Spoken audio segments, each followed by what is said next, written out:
Je m'appelle Clara, et mon histoire est celle d'une femme qui a traversé les méandres de l'infidélité.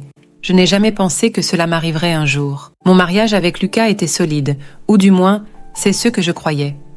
Nous étions ensemble depuis 10 ans, et notre vie semblait parfaite aux yeux de tous.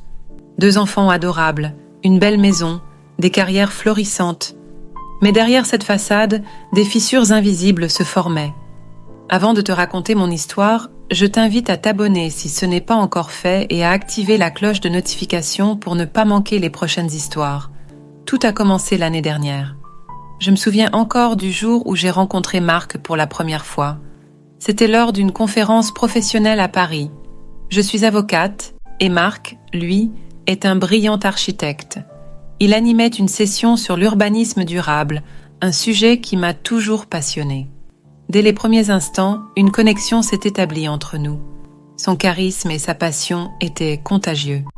Après la conférence, nous avons discuté autour d'un café.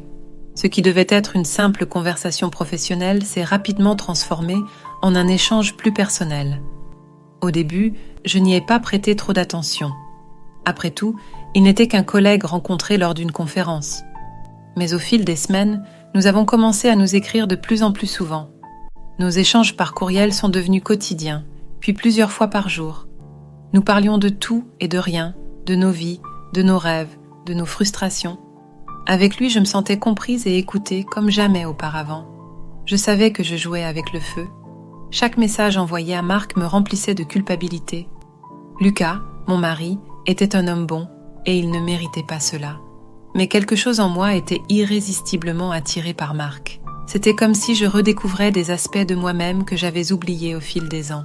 Je me sentais vivante, excitée et terriblement effrayée par ceux qui pourraient arriver. Un soir, après une longue journée de travail, Marc m'a proposé de nous voir pour dîner. Je n'ai pas pu résister. J'ai inventé une excuse à Lucas et je suis allée rejoindre Marc dans un petit restaurant intime du centre-ville. La soirée a été magique. Nous avons ri, parlé pendant des heures. À la fin du repas, il m'a raccompagnée jusqu'à ma voiture. C'est là que tout a basculé. Il m'a embrassée. Un baiser doux, tendre, mais chargé d'une intensité qui m'a bouleversée. J'ai senti mon cœur s'emballer et toutes mes résolutions se sont envolées. À partir de ce moment, notre relation est devenue une véritable histoire d'amour. Nous nous voyions en secret, dans des hôtels ou chez lui, lorsqu'il savait que personne ne viendrait.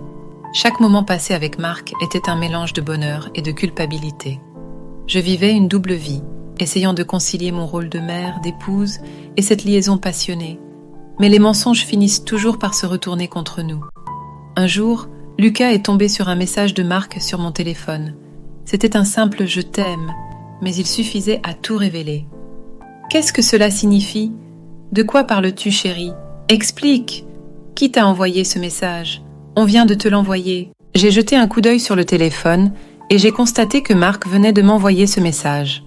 En ce moment, mon souffle s'est arrêté. Le ciel venait de me tomber sur la tête. « Chérie, ce n'est pas ce que tu crois. Je vais tout expliquer. Tu me trompes avec ton collègue de bureau ? Depuis quand est-ce que ça dure ? Depuis quelques mois déjà. Je n'oublierai jamais le regard de Lucas à ce moment-là. La douleur et la trahison se lisaient dans ses yeux.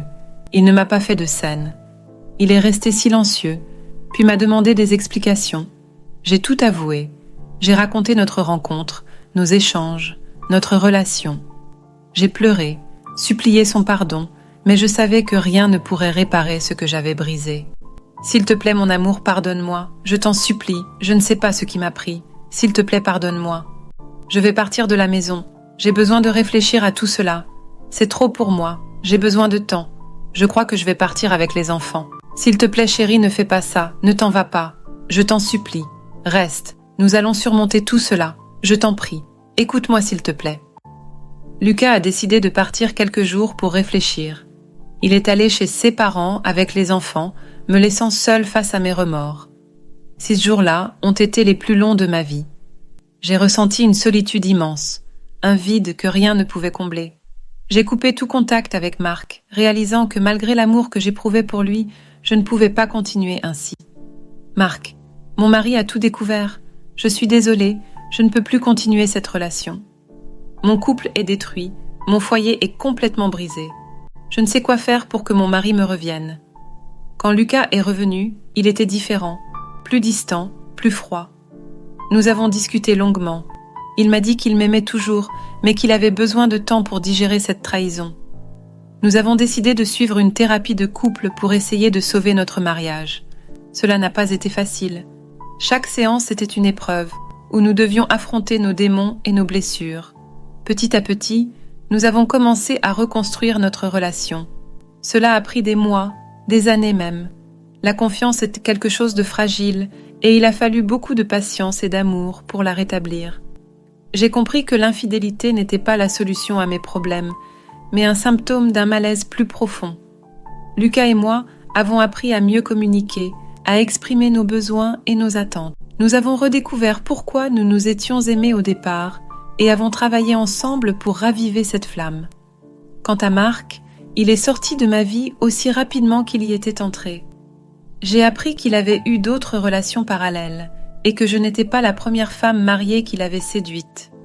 Cette découverte m'a aidée à tourner la page, même si cela n'a pas atténué la douleur de la perte. Aujourd'hui, je suis reconnaissante pour cette épreuve, aussi difficile ait-elle été. Elle m'a permis de grandir, de mieux me connaître et de réaliser ce qui était vraiment important pour moi. Mon mariage avec Lucas n'est pas parfait, mais il est plus fort qu'avant. Nous avons appris à nous aimer avec nos imperfections et à chérir chaque moment passé ensemble.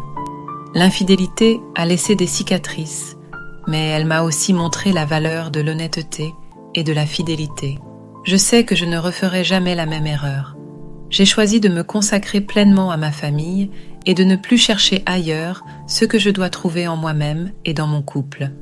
Cette histoire, c'est la mienne, mais elle pourrait être celle de beaucoup d'autres. L'infidélité est une épreuve douloureuse, mais elle peut aussi être une opportunité de renouveau. Ce qui importe, c'est d'apprendre de nos erreurs et de ne jamais cesser de croire en la puissance de l'amour et du pardon.